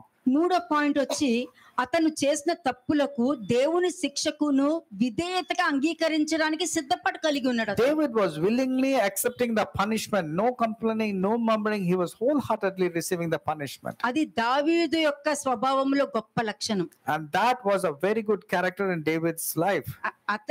అందుకే అతని లక్షణాలు దేవుడి నుండి పాపక్షమాపణ పొందుకునేటట్టు చేసింది. And that is the reason God was able to forgive him, and because of his character he was able to receive the forgiveness. వెంటనే ఏమైంది? What happened later on? అంత తెగులు పూర్తిగా ఆగిపోయాయి. And what happened? The entire plague stopped completely. ఇక్కడ దాన బలులు సమాధాన బలులు అంటే అర్థం మీకు తెలుసుకోవాలి. You should know what is the meaning of the peace offering and the grain offering. దహన బలులు అంటే దీన్ని రెవల్యూషన్ దగ్గరకు వచ్చేసరికి దేవుని ఉగ్రత పాత్రలో ఉన్న ద్రాక్ష రసము అని అర్థం. Burnt offering is nothing but the bowl by which the wrath of God is there. అది చివరి దినాల్లో అది ఉపయోగించే పాత్ర అది. And that vessel or the bowl is the wrath of God that will be used in the last కానీ days. నేనేం నేర్పిస్తున్నాను మీకు? But what am I teaching you? దేవుని ఉగ్రతను శాంతింపచేసే, ఎవరికైనా దేవుడికి కోపం వస్తుందంటే ఆయన శాంతింపచేసే గుణం మీ దగ్గర ఉండాలి, కానీ ఆయన ప్రొవోక్ చేసే గుణం ఉండకూడదు. You should be that person to reconcile and stop the anger of God by giving him peace. You should not be the reason to be the anger for God. దేవుడు పాపాన్ని, అబద్ధాన్ని, మోసాన్ని తట్టుకోలేరండి. అది ఇష్టం ఉండదు, ఆయన గుణంలోనే ఉండదు. God cannot tolerate any kind of sin or lies or any deceptiveness. మరి ఇది దాన బలులే. ఇప్పటికి మీరు దాన బలులు ఉన్నాయి. ఆ దాన బలులు ఏంటి? దేవుని సమాధాన పరుచుకునే క్రీస్తు యొక్క రక్తము. The blood of Jesus Christ is the only way where you can reconcile with God. ఒక్క క్రీస్తు యొక్క రక్తమే ఆయన శాంతింపచేసేది. ఆ రక్తంతోనే నువ్వు రావాలి. You can come and reconcile with God and offer peace offering only with the blood of Jesus Christ. And there's no other shortcuts. ఉగ్రత నుండి శాంతింపజేయటకు అది నీకు ఏంటి, ఒక నిర్ణయాన్ని, బయటకు వచ్చే మార్గాన్ని చూపిస్తుంది. From wrath to peace of God, it will show you a way which you should proceed. సమాధాన బలులు అంటే దేవునితో సమాధానం, నిత్యము సమాధానం కలిగి ఉంటానని నిర్ణయం. అందుకే నీకు పాప క్షమాపణ దొరికితే తప్పక నువ్వు దేవుడితోనే సమాధానం కలిగి ఉంటావు. కానీ ఇక ఆ చుట్టూ కూడా ఏదున్నా కూడా, అది ఎంత పెద్ద పరిస్థితి అయినా కూడా దాన్ని పక్కన పెట్టి దేవుడితో సమాధాన పడితేనే నా జీవితం బాగుంటుందని ఒక అండర్స్టాండింగ్ లోకి నువ్వు వస్తావు. After receiving forgiveness of sin, your focus will be only to have peace with God. So that means no matter what you're going through, you'll not be focusing on that, but rather only attaining peace with God. దాని తర్వాత దావీదు భయపడిపోయాడు. ఇంకా But after that, David was scared to see the danger. David was really scared of the situation. మందసం దగ్గర అది చూసి భయపడిపోయి మరలా కూడా మందసాన్ని అయోగ్యంగా ఉపయోగించుకోలేదు. David was scared after the Ark of the Covenant. One person died. He was not careless. He was very carefully doing things. 1 Chronicles 21:30. మొదటి దినవృత్తాంతములు 21వ అధ్యాయము 30వ వచనం. దావీదు యెహోవా దూత పట్టుకొనిన కత్తికి భయపడిన వాడై దేవుని యొద్ద విచారించుటకు ఆ స్థలముకు వెళ్ళలేకుండెను. భయపడిపోయాడు. ఇంకా అంటే అవకాశం రాలేదు. ఇంకా అతనికి ఒక్కసారి ఆ పాప క్షమాపణ పొందుకున్నాక మరలి పాపం చేసే అవకాశమే అతను ఇవ్వలేదు. పాపం చేయలేదు, పాపానికి బాధ్యత తీసుకునే అంత ధైర్యం నాకు లేదు అని డిసిషన్ తీసుకున్నాడు. David had the fear and the reverence of God. That's the reason the moment he faced the consequences of sin, he never dared to commit that sin again. He never made any mistake. He never allowed that situation to come back in his life. కదా 29th verse చూడండి. 29వ వచనం, verse 29. మోషే అరణ్యమందు చేయించిన యెహోవా నివాసపు గుడారమును దహన బలిపీఠమును ఆ కాలమందు గిబియోనులోని ఉన్నత స్థలముల మందుండెను. ఆ ఉన్నత స్థలము అన్నప్పుడు అక్కడ బలులు, దహన బలులు అన్నది అబ్రహాము దావీదు ఏర్పరిచిన బలిపీఠం యొక్క స్థలం. అది అక్కడే మోషే కూడా ఉన్నది. That is the same place where Abraham or Moses or David, that is a place where it was offered. A burnt offering was offered. అంటే దావీదు ఏర్పరిచిన బలిపీఠం అక్కడ మీరు చూసారు, అదే క్రీస్తు యొక్క మార్గము. The place where David had offered the sacrifice on the altar is the way of Christ. అక్కడే మల్కీజెదకు అక్కడ దశమ భాగాన్ని, రొట్టె, ద్రాక్ష రసాన్ని అక్కడ దేవుడి పక్షమున ఇంట్రడ్యూస్ చేసి దేవుడి పక్షమున అతను పట్టుకోవడం అనేది జరిగింది. ఆ యాజకుడే క్రీస్తు, ఆయనే కిందకు వచ్చి తీసుకున్నారు. The same place where Melchizedek had offered the bread and the wine to Abraham, and Melchizedek is a representation of Christ. Christ is the one who has done the same అక్కడ sacrifice. ఇంకొక there. Point తన నామము అని ఉంది. మరలా చదవండి, Deuteronomy 12:11. Deuteronomy 12:11. Deuteronomy chapter 12 verse 11. మీ దేవుడైన యెహోవా తన నామమునకు నివాస స్థానముగా ఏర్పరచుకొనుము స్థలము, అదే ఈ స్థలము. Then there will be the place where the Lord your God chooses to make his name abide. That is the same place which is mentioned over here. ఆ తన నామము అంటే క్రీస్తు యొక్క వాక్యము. His name means the word of God. అంటే నా శరీరము, దశమ భాగము, రొట్టె, దహన బలి, శిలువ మరణము, అక్కడే నీకు దేవునితో సమాధాన పడే మార్గము అన్ని కూడా ఒకే ప్లేస్ లో నీకు ఏర్పరిచారు Everything is the same place which God has ordained. కదా. Acts 8:26 చూడండి ఒకసారి. Acts chapter 8 verse 26. అపోస్తల కార్యము 8వ అధ్యాయము 26వ వచనం. verse 26. ప్రభువు దూత నీవు లేచి దక్షిణముగా వెళ్ళి యెరూషలేము నుండి గాజాకు పోవు అరణ్య మార్గమున కలుసుకోమని ఫిలిప్పుతో చెప్పగా అతను లేచి వెళ్ళెను. అంతే, వెళ్ళమన్నప్పుడు వెళ్ళిపోయాడు. దావీదుకి చెప్పినప్పుడు వెళ్ళిపోయాడు. Now when the angel of the Lord spoke to Philip, he immediately arose and went like the way David went. మరి ఇది క్రీస్తు మరణించిన తర్వాత జరిగిందే మీతో చెప్తుంది. I'm talking about after Christ, what had happened and how people followed. verse 27. అప్పుడు ఐథియోపియేలు రాణి అయిన కందేక్రే క్రింద మంత్రి అయి ఆమె యొక్క ధనాగారం అంతటి మీదనున్న ఐథియోపియుడైన నపంసకుడు ఆరాధించుటకు యెరూషలేమునకు వచ్చి ఉండెను. అతడు తిరిగి వెళ్ళుచు తన రథము మీద కూర్చుండి ప్రవక్త అయిన యెషయా గ్రంథము చదువుచుండెను. అప్పుడు ఆత్మ ఫిలిప్పుతో నీవు ఆ రథము దగ్గరకు పోయి దానిని కలుసుకొనమని చెప్పెను. అంతే, వీళ్ళందరూ కూడా వెంటనే చేసిన వాళ్ళండి, gap తీసుకోలేదండి. These people did not take any time or gap. They were very quick in doing what God instructed. verse 30. ఫిలిప్పు దగ్గరకు పరిగెత్తుకొని పోయి అతను ప్రవక్త అయిన యెషయా గ్రంథము చదువుచుండగా విని నీవు చదువునది గ్రహించుచున్నావా అని అడుగగా, అది మీరు ఇక్కడ వింటుంది మీరు గ్రహిస్తున్నారా, మీరు ఓపెన్ చేసి చదివింది నువ్వు గ్రహిస్తున్నారా అని అడుగుతున్నాను నేను. Do you understand what you're reading? I'm asking you. Next, అతడు ఎవడైనను నాకు త్రోవ చూపుకుంటే ఎలాగ గ్రహింపగలనని చెప్పి రథమెక్కి తనతో కూర్చుండమని ఫిలిప్పును వేడుకొనెను. అంతేనండి, ఇది కావాలి. ఇది ఇక్కడ చేస్తున్నప్పుడు మీరు గ్రహించకుండా ఉన్నారనుకోండి, నేను ఎంత మీకు అర్థం చేసినా కూడా మీ బుర్రలకు ఎక్కదు. If you're not able to come to this proper point of understanding, no matter how much hard I tell you, you can never understand. చూడండి, 1 Timothy 2:5. 1 Timothy chapter 2 verse 5. మొదటి తిమోతి 2వ అధ్యాయము 5వ వచనము. దేవుడు ఒక్కడే, దేవునికిని నరులకును మధ్యవర్తియు ఒక్కడే, ఆయన క్రీస్తు యేసును నరుడు. ఆయనే బలిపీఠము, ఆకాశము నుండి పంపించిన అగ్నియే దేవుని యొక్క వాక్యం. And that same altar is Jesus Christ, and that mediator is Jesus Christ, and Jesus Christ is the altar. That is the fire that has been sent from heaven. దాని నుండే దావీదు ఆ పాపము నుండి 3 నెలలు 3 సంవత్సరాలు 3 రోజులు 7 సంవత్సరాలు వీటన్నిటిని కూడా ఆపుకున్నాడు. మీకు కూడా ఆపుకునే శక్తి కావాలంటే మీరు చేసుకోండి. అనుభవ జ్ఞానమే ఉంటేనే చేయగలుగుతారు. ఇది జరిగింది మీతో చెప్తున్నా. David was able to stop that calamity from 3 days or even 3 months or 3 years. He did not allow that to pass beyond 3 days. Even in your case also you can stop. That's possible only when you have the spiritual experience. verse 6. ఈయన అందరి కొరకు విమోచన క్రయధనముగా తన్ను తానే సమర్పించుకొనెను. Who gave himself a ransom for all to be testified in due time. మీరందరూ కొనుక్కున్నది నన్నే. You have purchased me. క్లియర్గా ఉంది. Purchased by your own blood. ఆ క్రయధనంతో మీరు కొనుక్కొని ఆ పాపం నుండి మీరు బయటకు వచ్చే మార్గం మీకు ఓపెన్ చేసి ఉంటే మరలా ఆ పాపం చేయడం అనేది జరుగుతుంది. And after you have been purchased, you have been brought and you have been delivered, you are repeating the same mistakes again. 7th verse. 7వ వచనం, ఈ సాక్ష్యం ఇచ్చుటకై నేను ప్రకటించువాడుగాను అపోస్తలుగాను విశ్వాస సత్యముల విషయములో అన్యజనులకు బోధకుడుగాను నియమింపబడితిని. నేను సత్యమే చెప్పుచున్నాను, అబద్ధమాడుటలేదు. నేను కూడా అబద్ధం మాట్లాడను.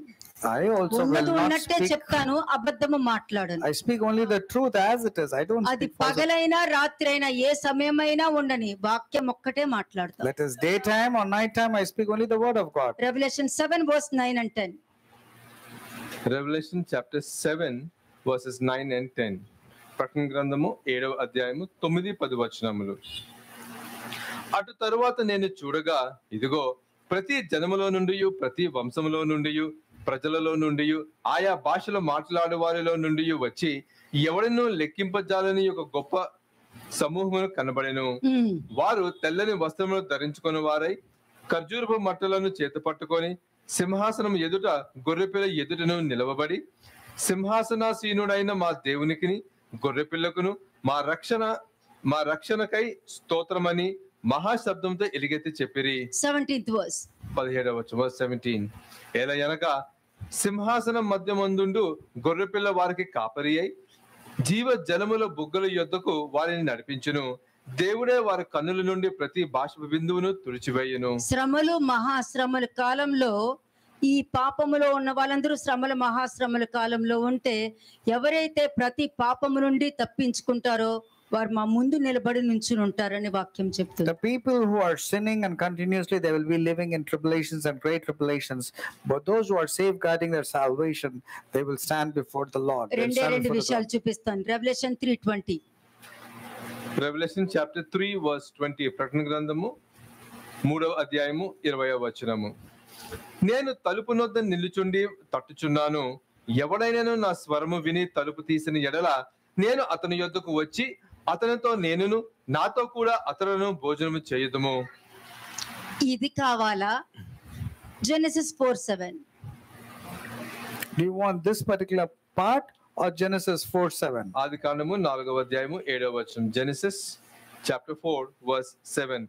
నీవు సత్క్రియ చేసిన ఎడల తలెత్తుకొనవా, సత్క్రియ చేయని ఎడల వాకిట పాపము పొంచియుండును. నీ ఎడల దానికి వాంఛ కలుగును, నీవు దానిని ఏలుదువనెను. అంతే. వీళ్ళు ఎవరు? వాక్యంతో సంబంధం లేకుండా వాళ్ళ ఇష్టానుసారంగా జీవించే వాళ్ళని Genesis 4:7 చూపించా. వాక్యం కొరకు నిలబడి, నేను మీరు చెప్పిన స్థలమునికి వెళ్తాను, మీరు ఏ విధంగా చెప్పారో అలా చేస్తాను అన్న వారికి ఈ విధంగా తలుపు వద్ద ఉంటాను, నేను మీతో పాటు భోజనం చేస్తాను.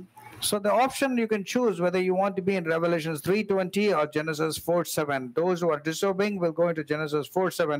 Those who are willing and obedient, they'll be in Revelation 3:20. 26:28. Matthew 26:28. మత్తయి సువార్త 26వ అధ్యాయము 28వ వచనము. ఇది నా రక్తము అనగా పాప క్షమాపణ నిమిత్తము అనేకుల కొరకు చిందింపబడుచున్న నిబంధన రక్తము. షలోమ్ అలైకుం.